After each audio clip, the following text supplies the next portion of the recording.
আজকে ইলিশের একটা রেসিপি নিয়ে হাজির হয়েছি।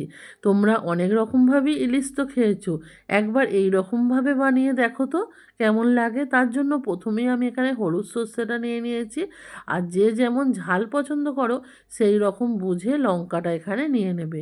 আর নিয়ে নেব পোস্ত। সব কিছুকে একটা সুন্দরভাবে পেস্ট বানিয়ে নেব। এখানে কড়ার মধ্যে সর্ষের তেলটা ভালোভাবে গরম করে নিয়েছি, আর মাছের গায়ে লবণ আর হলুদটা ভালোভাবে মাখিয়ে নিয়েছি। নিয়ে গরম তেলের মধ্যে ছেড়ে দেব এই ইলিশের চাকাগুলো, দিয়ে উল্টে পাল্টে হালকা করে মাছগুলোকে ভেজে নেব। আমরা যেই রকমভাবে মাছ ভাজি তার থেকেও কিন্তু এটা হালকাভাবে ভাজতে হবে। মাছগুলো সব আমি তেল থেকে তুলে নেব। এবার এই তেলের মধ্যেই কিন্তু রান্নাটা করব। এখানে দিয়ে দিলাম হাফ চামচ কালো জিরে, আর দিয়ে দেব 5-6টা চেরা কাঁচা লঙ্কা। সব কিছুকে দিয়ে ভালোভাবে কষিয়ে নিয়েছি, আর সামান্য একটু আদার পেস্ট দিয়ে দিয়েছিলাম, সেটা দিয়েও কষিয়ে নিলাম। আর যে পেস্টটা বানিয়ে রেখেছিলাম সেইটা দিয়ে দিলাম। এখানে দিয়ে দেব কালারের জন্য সামান্য একটু হলুদ।